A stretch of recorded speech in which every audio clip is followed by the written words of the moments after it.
We're going to talk about how to identify linear pairs and vertical angles in this lesson. I feel like I taught this right before we went on spring break. One thing with linear pairs, it's just two angles that are right next to each other.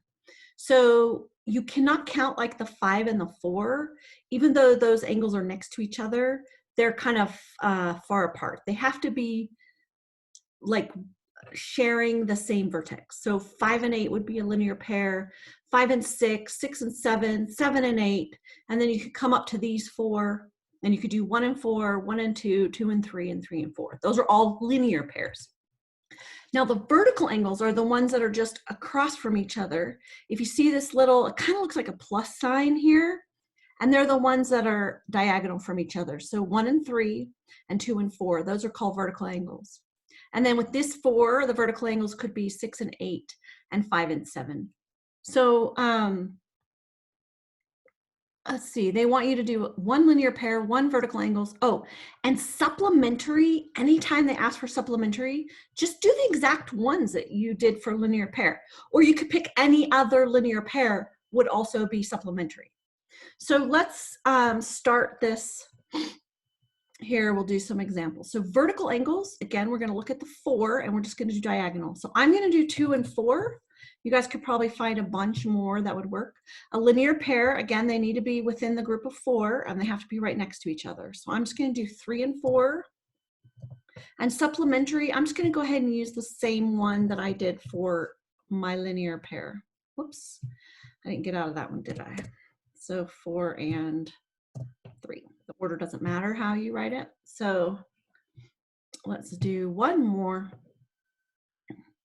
So vertical angles are, let's do 1 and 3. Linear pair, we'll do, how about 1 and 2? I know you guys could find a bunch more. Oh, we forgot about congruent angles. Okay, so congruent angles. Okay, this is one more thing, add to your notes.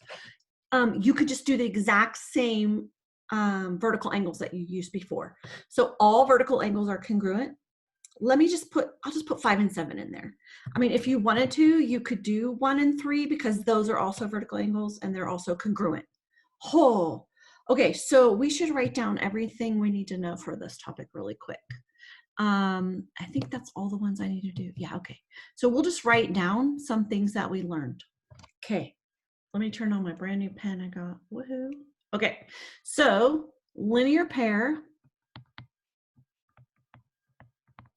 are next to each other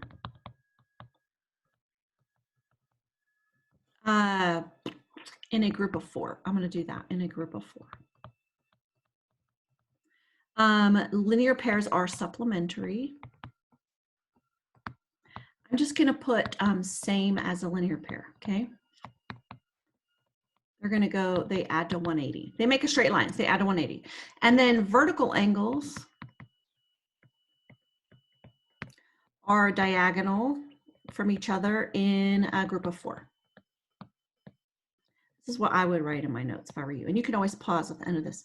And then congruent angles, P.S. this little symbol means congruent. And my spelling is, oh, not too good. Okay, so those same as the vertical angles. Okay, so that's all you have to know to pass this one off. Ooh, okay. Period. Okay, that's going to be the end of the lesson. You probably want to pause it right here. I'm going to go ahead and just erase this writing before I stop the video. Okay, so good luck with this. You guys got this.